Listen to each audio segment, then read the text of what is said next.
Okay, I wanted to tell one of the stories of when I first started training with Ariel.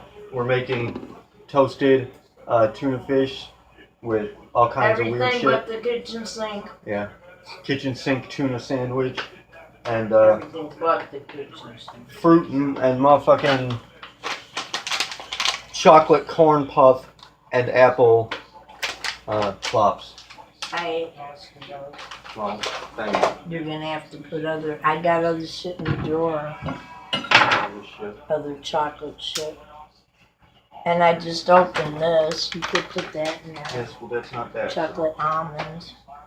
Anyways, when we first started training, it was pretty much just she was teaching me things as we went along, and it's like we would run into scenarios via synchronicity that would give her an opportunity to teach me certain things. And of course, I'd get more comfortable. Ariel, pay attention.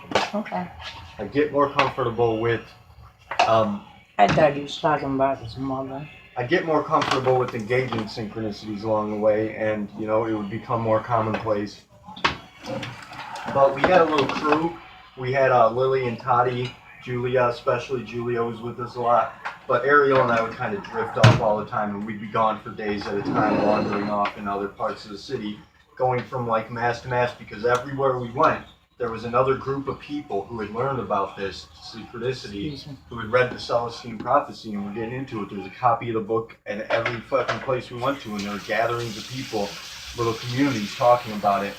And so we kept running into them via synchronicity because it was magnetic compatibility was drawing us to them.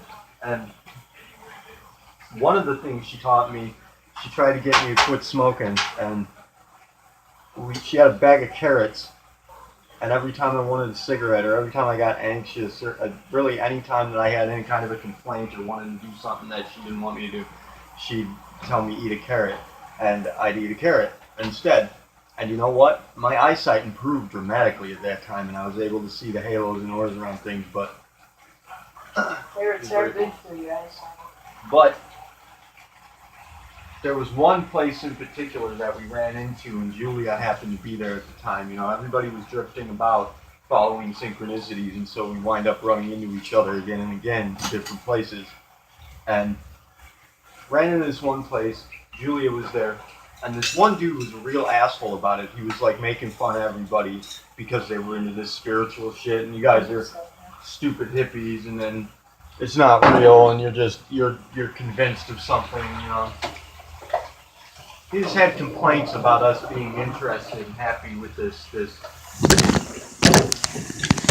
certain happening. Damn it! But the dude actually got to a point. I spoke with this dude at length, and actually Ariel drifted off. Ariel left me there. She wandered off. It was perfect. She was just like, "Here, you can take care of this," and she left and left me there. And I'm dealing with this asshole dude, and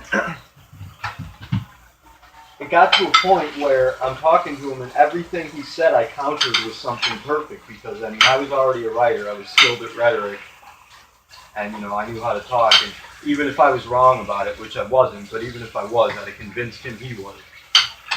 And so he got pissed off and he started shit with me. We're down the railroad tracks, and he's like, Julie and I are telling him, we're like, well, there's this energy that's in play, and this energy can do all kinds of things, and it can direct and guide people, direct forces, and I don't know where the dude came up with this idea, but he's like, oh, we were talking about the old monks and how they're able to like repel people with their energy and shit. And we were like, sure, it can get down to that, it can get that powerful. And with, ages of practice, I'm sure you can do it. And the dude's like, so if I tried to punch you in the face right now, you could block it with your energy? And I was like, well, hypothetically, sure, yeah. I mean, I haven't practiced that. I haven't gotten to that point. Yes, absolutely. I believe so. And the dude, it's hilarious. The dude's standing there, and he's like, well, I'm going to hit you. I'm just going to jack you in the face right now. Your energy isn't going to stop it. And I was like, you know what? Yes, it is. Because I got pissed off at this point, and I called him on his bluff, and I said, yeah, it actually is. My energy is going to stop it. Now, this is speaking to my positive energy, my positive attitude, and my my my confidence in myself and in my ability, in my situation, my confidence in my position. It's the energy I'm speaking to, not some kind of odd, mythical force field. I'm talking to the energy that I'm producing, my positive energy and intention. It's just like your energy can't stop it. I'm gonna go ahead and jack you in the face. I'm like, go right ahead, dude. See what happens. Try. And he was like, I'm gonna do it, man. Your energy ain't gonna stop shit. That's bullshit. And he's standing there like this, but he ain't swinging. And Julia's laughing at him, and she's like, dude, can you not see that his energy is stopping you from doing it?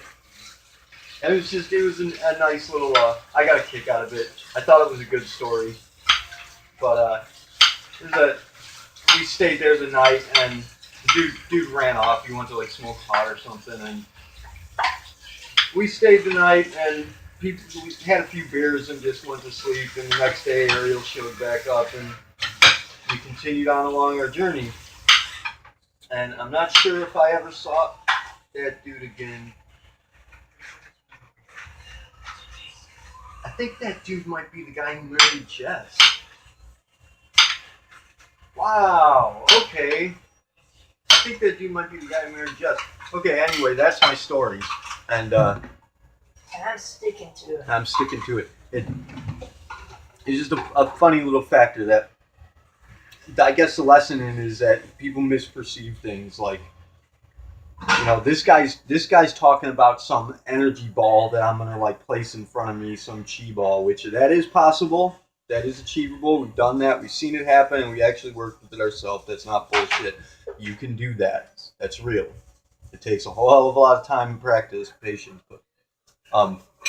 but this guy's talking about some like Dragon Ball energy ball or some such shit that he's gonna stop his fist at force. But in reality, it was the confidence and the positive energy I was putting out that was actually preventing him from even swinging at all in the first place. So.